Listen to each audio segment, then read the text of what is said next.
Ladies and gentlemen, I want to take this opportunity to congratulate Honorable Caleb Amisi on graduating with Masters in International Relations.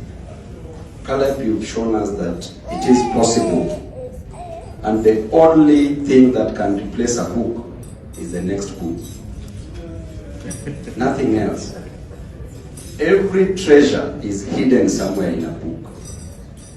The roots of education are so bitter, but the fruits are so sweet. And in my primary school, we used to be told that when you open the gates, or rather the doors of classrooms, you close the gates of prisons. And Caleb, whatever you've done in this nation and in this nation will be forever remembered. We are here because of education. Were it not for education, Caleb would have never come to Nairobi. Were it not for education, I would have never equally come to Nairobi.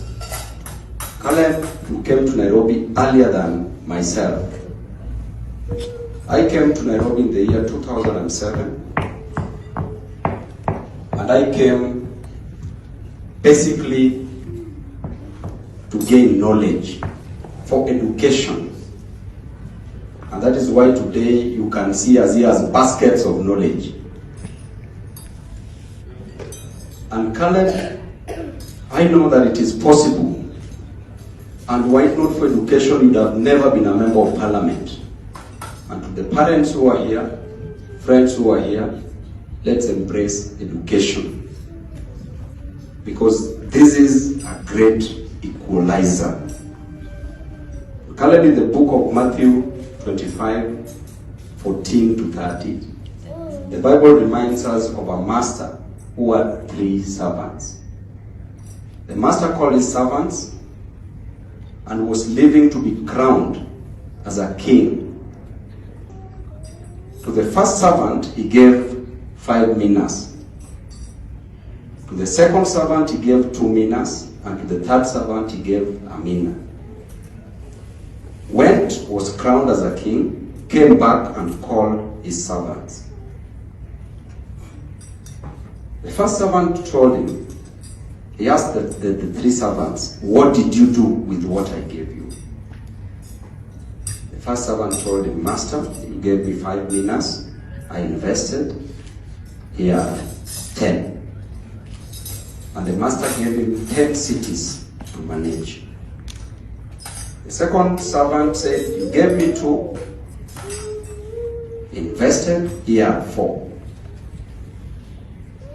And the master rewarded him equally and gave him 4 cities to manage.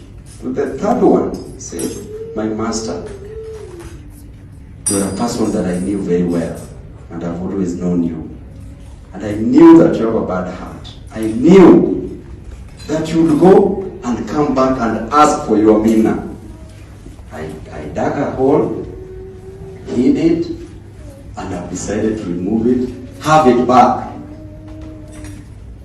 And that servant, according to that parable, is still considered the most foolish servant because he didn't utilize what he was given. Instead, he returned it.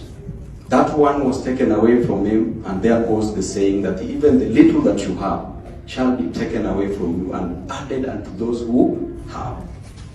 And Caleb, that servant, was punished by the master. Caleb, you made us proud because you were given 5 minas. You invested, and today we are celebrating you. I know that you have a lot of responsibilities as a leader. Having graduated from the University of Books, there is also the University of Life, where you are also a great leader in this republic.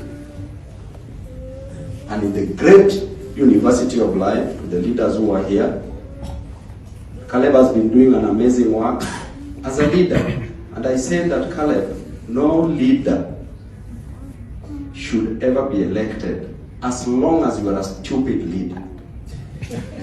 No leader should ever be elected. Actually, when I was campaigning for Baba, I said one of the qualifications for electing leaders is that those leaders must be intelligent. They are people who must have at least gone to school.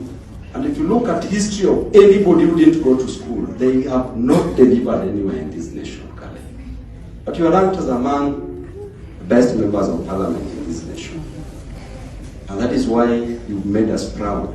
Leadership is the only position where you are elevated by the constituents at the highest level of ignorance. Where, Caleb, today you have masters in international relations, but the electorates, the moment they elected you, they elevated you to the highest level of ignorance. Why? Because as a leader, you are a leader of all the doctors. Doctors want you to take care of their interests, yet you know nothing about medicine. Elected by engineers who want you to take care of their interests, yet you know nothing about engineering. Elected by thieves who want you to take care of their interests, yet you know nothing about thuggery or thievery or theft. By all spiritual men and women, and you don't know the way to heaven, how to go there. Therefore, it makes a leader be the most ignorant person. So what do we do as leaders? Because again, you have to lead and deliver. So leadership bus is the only bus, Caleb, that you drive from the back. You let all thieves guide you. You let all doctors guide you. And you just take instructions. And the essence of leadership is to bake a bigger cake so that even the thieves can eat. The moment the cake is big, when the thieves eat, nobody complains because yours is already there. But Caleb, congratulations and may God bless you. Tukonanyinyi, you asked me why I spent so much of my time at the University of Nairobi. I spent my time 4 years graduating with an undergrad degree, actuarial science, first class honors. Caleb, I'm still looking for a person who can be better than me at mathematics in this nation, but maybe one day I will get. Then did my master's in actuarial science, did my LLB, degree law, second class upper division, because it was my third degree, so I didn't really see the need of putting so much effort. Then I'll also be graduating with a master's degree in December, LLM, Law, Democracy and Governance. I also have LLM, Public International Law. Otherwise, ladies and gentlemen, may God bless you all with my highest level of humility. Asante sana. And I'm sure most of you are shocked that Babu can be this humble. Yeah, so thank you very much.